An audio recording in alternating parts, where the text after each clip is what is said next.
জয় কৃষ্ণকালী মায়ের জয়, জয় কৃষ্ণকালী মায়ের জয়, জয় কৃষ্ণকালী মায়ের জয়। বন্ধুরা সব কেমন আছো? আশা করি সব ভালোই আছো।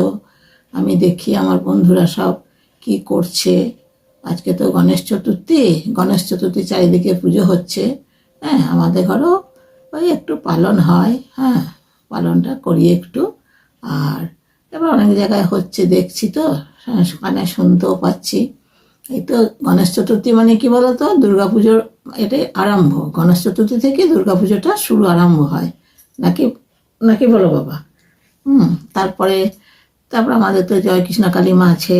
হ্যাঁ, জগৎ বিখ্যাত ঠাকুর। হ্যাঁ, আমি তো কৃষ্ণকালী মায়ের ভক্ত।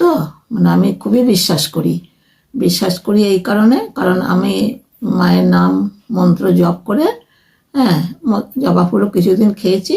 এই জবা ফুল গাছে ফোটে না তো সবসময়। হ্যাঁ, যতদিন ফুটেছিল ততদিন খেয়েছি।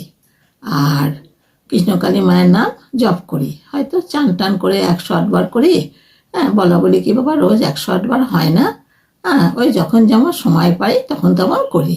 এবার কি বলতো, রান্না করতে করতে তো করা, কাজ করতে তো করা। সংসারী মানুষ, সংসারের কাজও আছে, আবার ঠাকুর দেবতাও আছে, আবার ঘরের ইষ্ট দেবতাও আছে, সবাইকে তো ডাকতে হয় নাকি বলো? তা সেই জন্যেই সবসময় ঠিক মতন হয় না, তবে করি, যতক্ষণ পারি করি। হ্যাঁ, তার বয়স্ক মানুষ, বুঝতেই পারছো, আমার 60-এর উপরে বয়স হয়েছে। তাহলে আমার কি আর এখন অত ক্ষমতা আছে বাবা? হ্যাঁ, তাও টুকটাক সবই কাজ করতে হয়, টুকটাক কাজ করি, বসে থাকি না। বসে থাকলে হাত পা চলবে না, ওই জন্য আর বসে থাকি না। তারপর ধরো কৃষ্ণকালী মায়ের বাড়ি যাবো করেও মা যেতে পারি না। এবার আমি ধরো একা তো যেতে পারবো না। এবার মেয়ে জামাই ওরা বাইরে থাকে, চাকরি বাকরি করে, ওরা যখন আসে তখন একবার নিয়ে যায়, লাইন দিয়ে দাঁড় করায়। ওরা পুজো আজা দেয়, আমি পারি না সব সময়। আমাকে যেতে গেলে ধরো মোটর সাইকেলে তো বসতে পারবো না, আমাকে টোটো করে যেতে হবে। তা তোমরাও একবার এসে তোমরা দেখবে। হ্যাঁ, যে ঠাকুমা বা দিদিমা, যে মাসিমা, যে যাই বলো, দেখবে যে আমি কথাটা বলছি, কথাটা কতটা মিললো কি না মিললো। আশা করি তোমরা আমার কথা বিশ্বাস করবে, কারণ তোমরা জানো বয়স্ক ঠাকুমা দিদিমাকে আর ভুল কথা বলবে? তবে ধরো কথাবার্তা বলার সময় একটা কথাকে আমি 2-3 বার বলে ফেলি, কেন বলো তো? আমার তো মনে থাকে না বাবা, ওই জন্য একটা কথা 2-3 বার বলে ফেলি। তা তোমরা সেটাকে একটু ক্ষমা করে নিও, বয়স্ক মানুষ আমি। তা কৃষ্ণকালী মায়ের মন্দিরে আমার খুব ভালো লাগে, খুব ভালো জায়গা, ওইখানে বসে থাকলে খুব মনটা ভালো লাগে, আনন্দ হয়।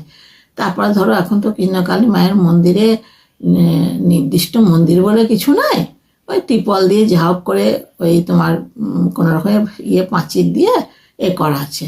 তো মঙ্গলমা খুবই চেষ্টা করছেন যে মন্দিরটা করার জন্য। এবার মন্দির করব বলে তো বাবা করা হয় না। হ্যাঁ, মন্দির করতে গেলে পয়সাও লাগবে, তাই না? এবার অনেকটা পয়সারও দরকার আছে। এবার ধরো যে যা পারছে, যার মায়ের প্রতি সহানুভূতি হচ্ছে, বা মায়ের প্রতি শ্রদ্ধা ভক্তি আছে, বা মায়ের কাজ মা উপকার করেন।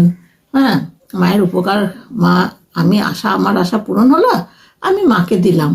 হয়তো কিছু টাকা দিলাম, আমার যেমন ক্ষমতা, মন্দিরের জন্য। এমনি করে অনেকেই দেয়।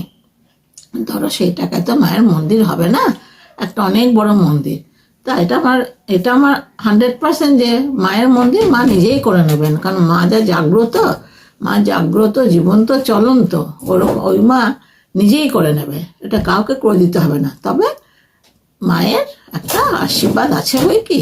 ঠিক আছে বন্ধুরা, তাহলে তোমরা আমার চ্যানেলটাকে সাবস্ক্রাইব করে দিও, একটা লাইক করে দিও, আর তোমরা আমার ভালোবাসা, শুভেচ্ছা নিও, কেমন? ঠিক আছে বাবা, রাখছি। আবার পরের ব্লগ যখন করব তখন আবার অনেক কথা জানাবো। টাটা, নমস্কার। জয় কৃষ্ণকালী মায়ের জয়, জয় কৃষ্ণকালী মায়ের জয়, জয় কৃষ্ণকালী মায়ের জয়।